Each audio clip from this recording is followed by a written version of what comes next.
l'Iran, année après année, continue à se voir coller une étiquette d'État terroriste.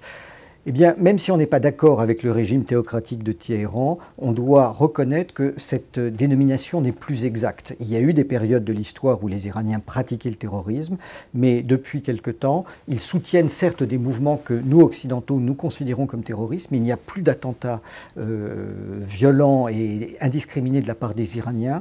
Ils vont soutenir le Hezbollah, ils vont apporter, selon les périodes, un soutien au Hamas, mais c'est beaucoup plus une logique de guerre secrète contre leurs adversaires, qu'ils soient israéliens ou autres, que du terrorisme au sens propre, donc l'appellation est inappropriée.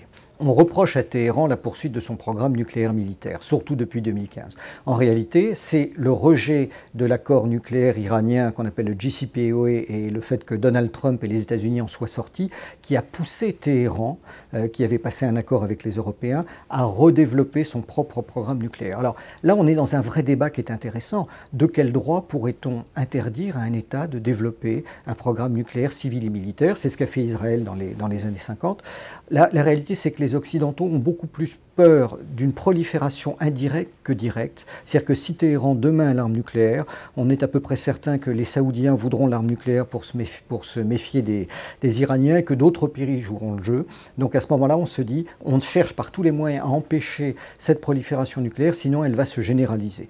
Mais encore une fois, il faut le rappeler, le programme nucléaire iranien, dans sa version civile, se présente exactement de la même façon vis-à-vis de la communauté internationale que ce qu'ont fait les Israéliens quand ils ont cherché eux-mêmes à développer leur programme militaire en le dissimulant derrière des programmes de recherche nucléaire scientifiques civils.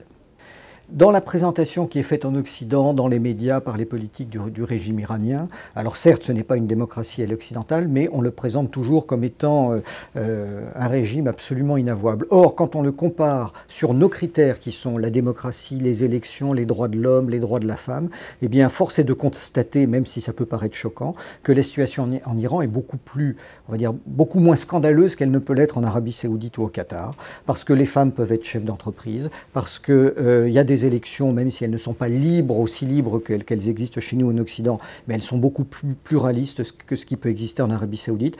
Il y a de la peine de mort en Iran, mais le nombre de personnes exécutées est similaire à celui de l'Arabie Saoudite, alors que les Iraniens ont 4 fois plus d'habitants. Donc il y a une véritable finalement croisade anti-iranienne dans le monde occidental. Encore une fois, nous n'avons pas affaire à une démocratie selon nos valeurs, mais on est là sur des représentations qui sont faussées, parce que le régime iranien, avec tous ses défauts, est finalement beaucoup moins critiquable dans l'absolu que ne peut l'être l'Arabie Saoudite et le Qatar, où là on a des régimes islamiques quasiment totalitaires.